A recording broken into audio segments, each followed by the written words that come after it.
Mishë të televizionit Alsat jemi në hapësira tjera. Në fakt, sa herë kemi ardhur në një muze. Ne shumë shpesh shkojmë nëpër muze dhe shpresoj që secili nga ju që tash po na shikon së paku ka qenë në ndonjë nga muzejt tonë këtu në Maqedoninë e Veriut për të parë. Mirë po, sot jemi në një muze ku zakonisht kemi ardhur kur kemi qenë fëmijë me ato shëtitjet të cilat i kemi bërë me shkollën. Jemi mu afër kopshtit zoologjik dhe në fakt jemi në muzeun kopshtit ngjitur, kopshtit zoologjik po i quajtur edhe Prirodno-naučen muzej apo muzeu natyror shkencor, kështu që do flasim pak më shumë në këtë drejtim për muzeun, për gjithçka që muzeu ka, duke shënuar kështu edhe ditën ndërkombëtare të muzeve. Përse jo, të mos kthehemi aty ku historia gjithmonë na çon në fillimet tona dhe për të parë se çfarë ka ky muze brenda vetes. Për të ndihmuar në këtë drejtim sot kemi Liliana Stefanovskën, e cila është biologe diplomuar dhe që do të na shëtisë rreth muzeut, por edhe do ta informojë se çfarë gjërash kemi ne këtu dhe çfarë fsheh ky muze brenda vetes. Dobar den, gospođa Liliana, благодарам што прифативте да бидете дел од оваа емисија. Добар ден и благодарам на вашиот интерес. Ние сме тука пред влезот или кај влезот од музеот. Кажете ми веќе колку време вие сте тука дел од музеот и како е почнато цело овој музеј? Јас сум речиси 20 години во овој музеј на работно место првично кустос во оделението за ботаника, а неколку години подоцна на работно место едукатор во оделението за едукација. Природно-научниот музеј е формиран во 1926 година, на 26 октомври, на иницијатива на доктор Станко Караман, истакнат зоолог, кој што практично доаѓа за прв пат на овие простори во 1922 година, кога и првично ги започнува своите истражувања и ги прави првите колекции. Значи, едноставно ја воочува разновидноста на флората и фауната со која што се одликува Македонија, така што на негова иницијатива неколку години подоцна, односно на 26 октомври во 1926 година и официјално е формиран Природно-научниот музеј, но најнапред како зоолошки музеј. Денеска музеот функционира како национална установа, чија што основна цел, задача или дејност е пред се колекционерската дејност, понатаму научно-истражувачката дејност, издавачката дејност, изложбената дејност и секако едукативната дејност, која и се одвива преку оделението за едукација и која истовремено представува еден исклучително значаен сегмент во севкупното работење или функционирање на музеот. Јас пред малку кажав дека јас сум била во овој музеј кога сум била дете со школото. Кажете ми, доаѓаат многу деца и дали е тоа добро? Секако, апсолутно. И тие ни се и можеби нашите најверни посетители, почнувајќи од најмалите дечиња, значи они од предучилишна возраст, па се до студенти, особено студентите од сродните факултети. Кажете ми што треба да очекуваме ние денеска дека ќе разгледаме, дека нашите гледачи ќе имат можност да видат? Ќе можат да ги видат постојаните изложби, кои што се сместени на површина од некаде околу 1400 метри квадратни, сместени на 2 ката и низ кои што бројни витрини, но и диорами се презентирани некаде околу 4000 примероци од флората, фауната и геата на Македонија. Јас сега и да посечам дека низ годините наназад, како резултат на долгогодишната работа пред се на стручниот кадар во рамките на нашиот музеј, покрај примероците кои што се презентирани во постојаните изложби, во музејските депоа се чуваат и некаде околу 300.000 и тоа одбрани примероци од флората, фауната и геата на Македонија.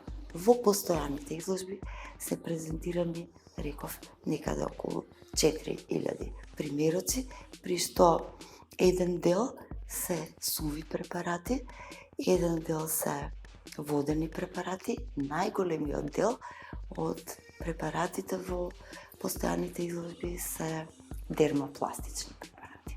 Госпожа Лилена, ние сега се движиме околу просториите на музеот и зашто сме тука, точно во ова место? Добро, значи се наоѓаме практично во првата изложба. Тоа е минеролошко-петрографската изложба, во која што се прикажани или презентирани еден дел од минералите и карпите карактеристични за Македонија, она што посебно е интересно и која што можат посетителите да го видат само кај нас тука, нели во музеот или во оваа изложба, е минералот лорандит. Зошто е интересен? Заради тоа што се сретнува во Македонија само во рудникот Алшар. Тоа е во близина на Кожев планина. Значи, никаде во Македонија немаме лорандит? Да, не само во Македонија, туку и во светски рамки. Значи, лорандитот се среќава во рудникот Алшар во Македонија. За сите наши гледачи, тоа е 12-ката, не? Тоа е под број 12, да. Океј, имате и уште нешто друго, мислам дека важно? Има нешто интересно исто така, тоа е корундот од рудникот Сивец, односно ова виолетовото тука е рубинот. Значи, посебно го потенцираме, заради тоа што од него се изработува некаков вид на скапацен накит, да кажем. Значи, ова е првичната форма на рубинот, на тоа каменот на прстени и така натаму. Тоа е интересно да гледаш колку е разликата од првичниот, како изгледа и тоа крајното. Така. Значи, кецот е тука, само да знаеме. Единицата, да. Значи, корундот повторно се работи за рудникот Сивец. Значи, тамо се копа, тамо се вади рудникот Сивец, кој се наоѓа во близина на градот Прилеп.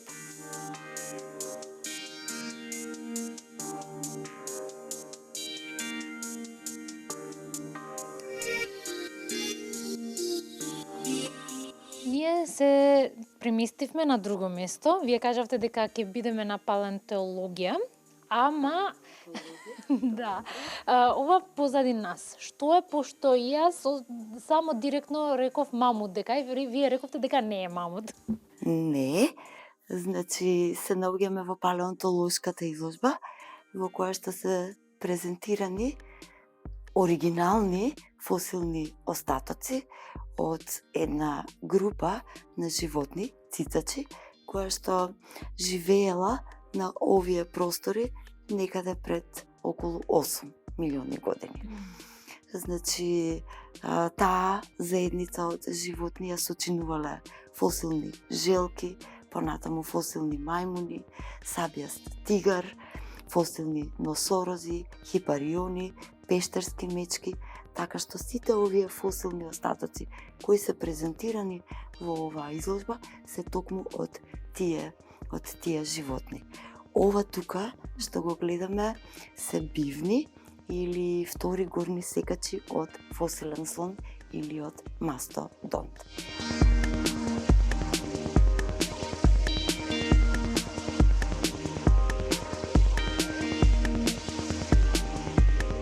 Сега, од животни кои што живееле од пред 8 милиони години, Од праисторискиот свет, да. се движиме на кај ботаниката помалку. Колку е важен овој дел од музеот?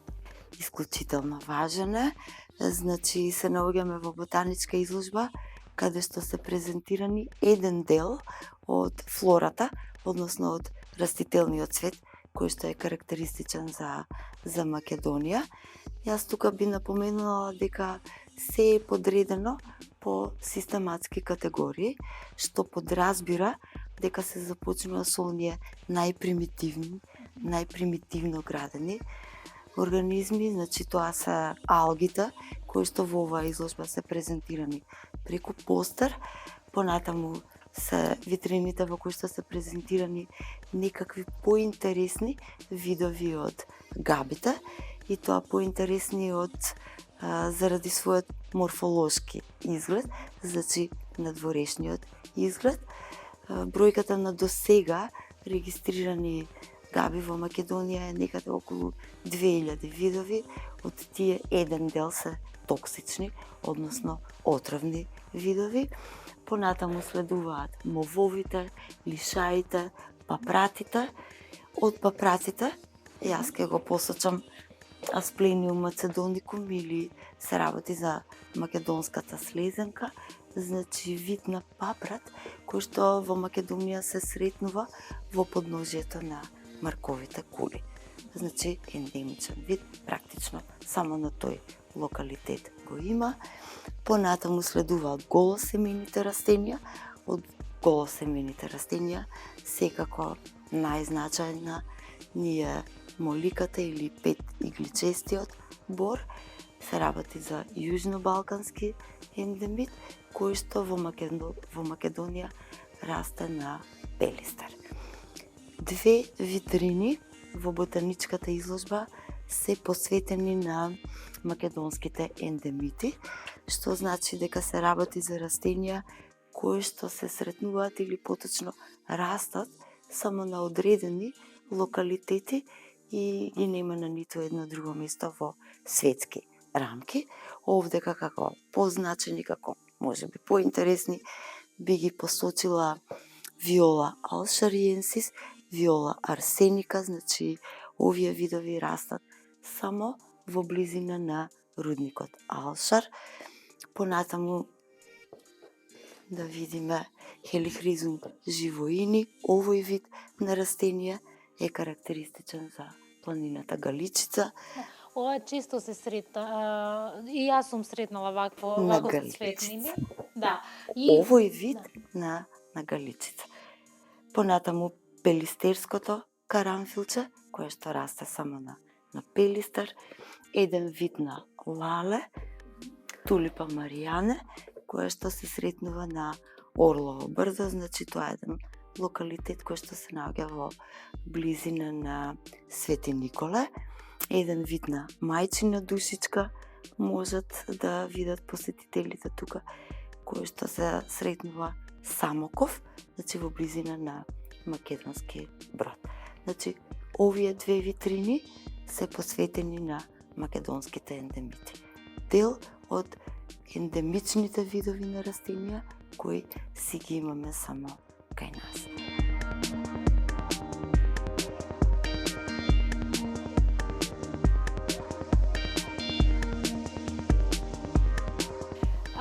Ние дојдовме на еден дел каде што сите деца, но не само децата, кога гледаме пеперутки, сите сме така добри, насмејани и се тоа, пошто се најубави инсекти, ама не се само тие важни. Така е.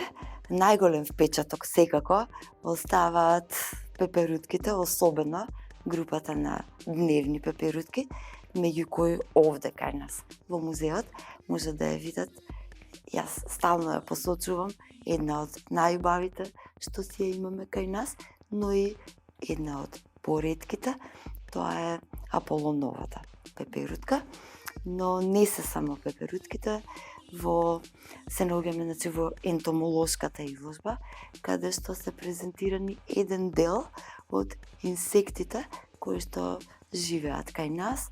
Повторно се е подредено по систематски категории, па може да ги видат одонатите, групата на Колеоптера, односно тврдокрилците. Се работи за најбројната група од инсектите. Секако интересни се овие три диорами, во кои што на еден автентичен начин се презентираат природни живеалишта на некаков вид на растенија, животни. Тоа може да бидат екосистеми, како што е тоа случајот со оваа диорама, каде што е презентиран крајбрежен дел на Преспанското езеро, па може да се види какви тоа видови на растенија, животни се карактеристични за крајбрежен дел на конкретно Преспанското езеро. Исто така во оваа изложба можат посетителите да ја видат и една од најголемите пеперутки во Македонија. Таа е од групата на Ноктоида, значи нокина пеперутка. Нејзиното име е голем нокен паунец. Повелете.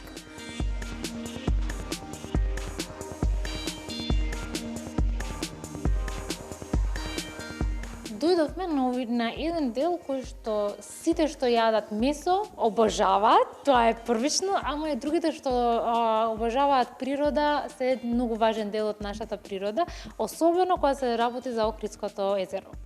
Така е.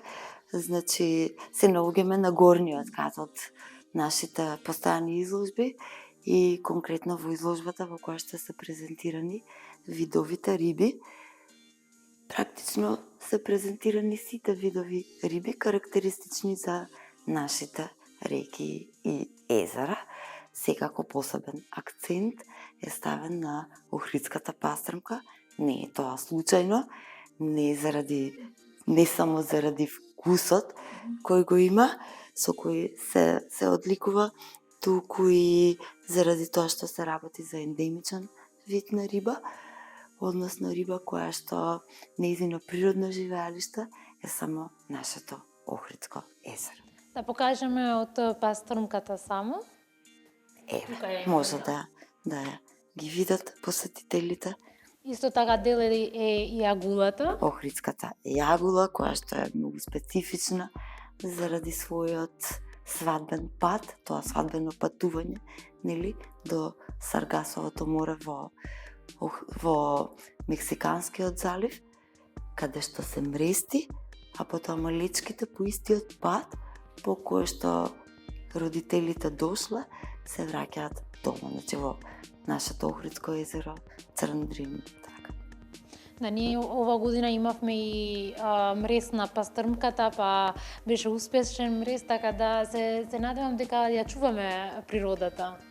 Треба да се грижиме секако. Друго карактеристично кога сме тука кај водата. Добро. Значи, уште еднаш ќе кажам, буквално сите видови на риби кои ги имаме во реките и езерата во Македонија се прикажани тука низ повеќе витрини и неколку диорами. Рибите од Дојранско езеро, рибите од Охридско езеро, рибите од Преспанско езеро и она што е доста интересно е што кај рибите постои еден висок степен на ендемизам. Значи голем дел или голем број од рибите кои што си ги имаме кај нас се ендемични видови. Во оваа изложба се неколку интересни диорами. Јас ќе ја посачам оваа тука подводен мотив од Охридското езеро, каде што токму е презентирано мрестењето на Охридската пастрмка и уште една интересна диорама, тоа е подводен мотив од реката Вардар, каде што е прикажан сомот. Практично едно природно живеалиште на сомот, кој воедно е риба која што кај нас може да порасне најголем. Да одиме кај тоа диаграма? Повелете. За пастрмката многу често зборуваме и слушаме интервјуа и све, но за сомотот не многу често се зборува. Дали има некои карактеристики што ние треба да ги знаеме за сомот? Да, за разлика од пастрмките кои што живеат во чисти води, сомот е риба која што обично се сретнува доле, или на дното на некој воден екосистем и обично зариен во тињата. Значи, за разлика од пастрмките, сомот е риба која што се сретнува и во загадени води.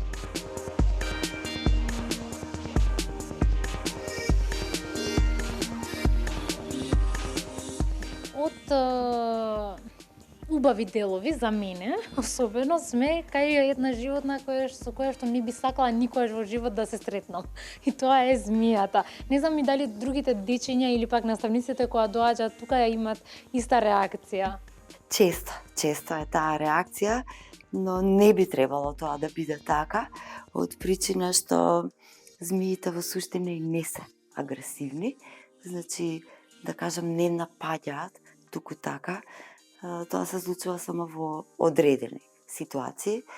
Во Македонија се регистрирани 16 видови на змии, еден дел од нив се неотровни змии и смокови. Еве, тоа овдека можеме да ги погледнеме. Да, меѓу кои ќе ги извам жолтиот смок, еден од најдолгите, не само во Македонија, туку и во европски рамки. Понатаму тука е ждрепката, леопардовиот смок, планинскиот смок. Значи се работи за змии кои што се подолги, се одликуваат со поголема должина, но во суштина не се опасни за луѓето. Понатаму има две змии кои што имаат отровни заби, но нивните заби се поместени подлабоко во вилицата, значи повнатре во вилицата. Тоа се длабочелниот смок, Малполон спесуланус, и мачјата змија Телескопус фалакс. Значи, повторно се работи за змии кои што имаат отров, но отровот не е толку силен да може нешто посериозно прикаснување кај човек да предизвика, освен некоја локална реакција како црвенило, евентуално чешање и така. 3 змии во Македонија, или 3 видови, се змии отровници, односно змии лутици од фамилијата на Випериде.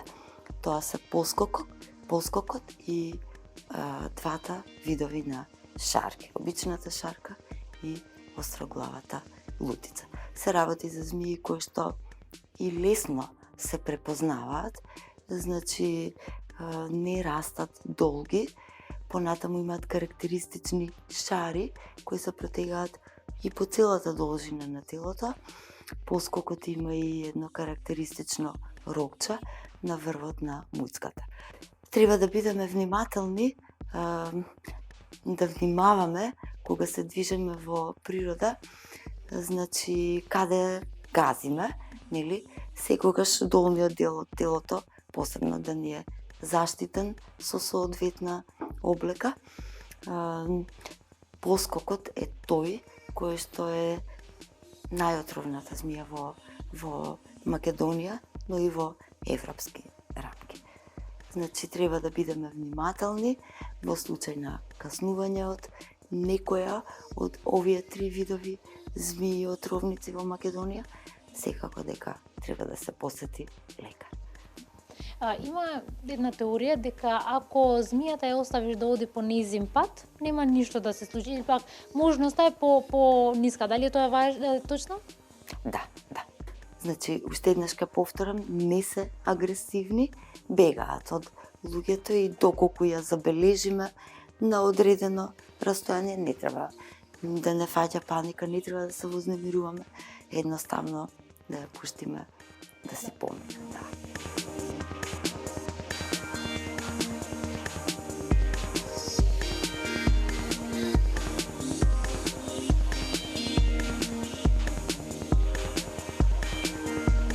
Од змиите дојдовме на еден дел каде што сите се смириме кога ги гледаме. Тоа е првично, и другото е што се многу убави кај птиците, но ние конкретно сме кај пеликаните. Што имате да ни кажете за оваа голема птица? Би кажала дека е една од најубавите птици која ја имаме кај нас во Македонија. Тоа се 2 вида, и тоа розовиот пеликан и кадроглавиот. Значи птици кои што не гнездат во Македонија, но се сретнуваат кај нас во Преспанското езеро. Преубави птици, можете и сами да ги погледнете. Карактеристична е градбата на клунот. Ке забележиме дека на долниот клун нели, има еден дел кој што е како торбичка, тоа е една рожеста творевина, која што секако е во функција на исхраната, односно во најголем дел се хранат разбирливо со риба. Јас мислам дека ние како деца прв контакт со пеликаните ни се тие сториите дека децата доаѓаат од пеликаните. Пеликаните ги носат децата. Многу често се меша тоа, односно ги мешаат пеликаните со штркот. Така да имаме дилема дали пеликанот е тој кој што ги носи малецките или е тоа штркот. Знам дека дилемата не треба да има дилема, пошто мајка и татко го носат деца, ама апсолутно се согласам. Тоа е пред се заради ова што претходно го споменавме, градбата на клунот. Обично градбата на клунот кај птиците е во тесна врска со начинот на исхрана. И тоа може баш најдобро да се воочи, да се забележи кај оние птици чиј што живот е врзан за вода. Значи, покрај тоа што се добри летачи, тие се и добри пливачи. Значи, забележуваме имаат така наречени пловни кожички помеѓу прстите на нозете, но и кај голем дел од нив врвот на клунот е свиткан, нели, во форма на кука. Тоа е разбирливо која е причината, нели, да лесно да може да го улови рибчето. Таков е случајот и со кормораните. Во овој дел можеме да ги погледнеме и големиот и малиот корморан. Штркот веќе го споменавме. Јас би сакала да овдека да посочам дека покрај белиот штрк, кој што сите го знаеме, една би рекла и социјална птица која што секогаш гнездата ги прави во близина на човечки, населени места. Продолжете. Добро, гнездата ги прави во близина на населени места, луѓе, секогаш тука да има некоја водичка или бара, езеро, за да може да си ја најде својата храна. Не сум сигурна колку луѓето се запознаени дека покрај белиот штрк во Македонија постои и црн. Ние се уште сме кај птиците, но ке сме моментално кај тие птици од кои што малку и имаме страф. Добро, не би требало да имаме секако страф. Значи се наоѓаме во делот од изложбата со птици, каде што се презентирани можеби едни од најинтересните. Се работи за групата птици грабливки, во кои се вбројуваат орлите, соколите, јастребите и мршојаците. Значи стоиме пред овие две витрини. Во оваа витрина се презентирани неколкуте видови на орли кои што се сретнуваат во Македонија, и во оваа витрина се прикажани 4 видови мршојаци. Многу често луѓето ги мешаат, не прават разлика помеѓу орли и мршојаци, сепак се работи за различни видови. Значи, што е разликата? За разлика од орлите, кои што се, да речеме, класични ловци, значи ловат живи животни, мршојаците се хранат со мрша, значи со угинати животни, па од тука се исклучително важни птици во природата и многу често ги нарекуваме чистачи на природата. Значи, јас овдека ќе ги одвојам 4 видови. Значи, се работи за белоглавиот мршојадец, црниот, брадестиот и египетскиот. Но за жал, 2 видови веќе се неколку години водат како исчезнати. За жал. За жал.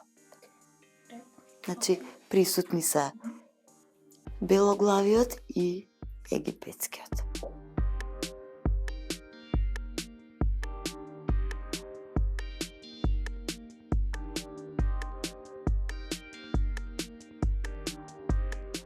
Веќе дојдовме при крај, полека зборејќи за сите видови животни и растенија што се тука во музеот.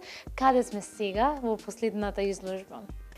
Се наоѓаме точно во последната изложба, изложбата во која што се прикажани цицачите, значи мамалија, односно она група од животинскиот свет која што да кажеме е најсложено градена.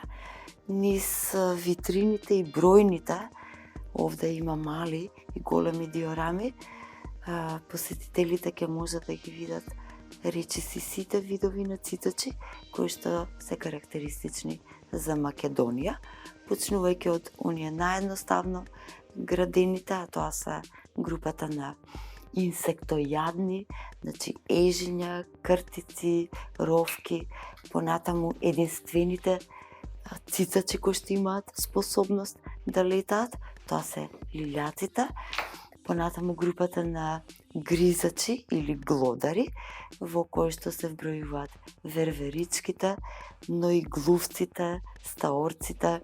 Понатаму би ја посочила во тој дел приземната верверичка или стоболка, се работи за вид на верверичка која што практично живее на земја, нели? Не се качува на дрвја, како што тоа го прави обичната верверичка. И ова е можеби најинтересниот дел, изложбата во која што се прикажани групата на ѕверови, значи оние во најголем дел шумски животни, но и најопасни, најкрволочни на некој начин. Овдека ќе ги издвојам волкот, понатаму секако тука е балканскиот рис, кој што е под строга заштита, нели? Инаку спаѓа во фамилија на мачки. Овдека е дивата мачка, најголемиот ѕвер во Македонија, тоа е кафејавата мечка, јазовецот, лисицата, куната и секако најмалиот ѕвер, тоа е ласицата или позната меѓу народот како невестолка. Јас го обожавам овој музеј, не само за тоа што има многу различни видови на животни, но и тоа што јас многу научив од цела ова прошетка ваша. Ние сме при крај, но јас сакам да потенцирам дека ова година музеот прави 99 години од постоење, а од следната година... Точно. Јас мислам дека и на почетокот споменавме дека се работи за најстарата биолошка установа во Македонија, значи формирана во 1926 година, што значи следната година, на 26 октомври 2026 година, нашиот музеј ќе одбележи еден голем јубилеј, а тоа е 100 години од нашето постоење. Првично, фала ви многу за денеска и другото, дали имате некоја порака за сите наши гледачи? Секако, јас ги поканувам сите ваши гледачи да го посетат музеот, да обрнат малку внимание, нели, на природното богатство кое што си го имаме ние кај нас тука, да се запознат одблизу со него. И тоа е и нашата мисија, впрочем, подигнување на еколошката свест кај луѓето, нели, со цел да си го сочуваме оно што си го имаме како природно наследство и истото како должност, како обврска да го оставиме за идните генерации. Благодарам многу. Благодарам и на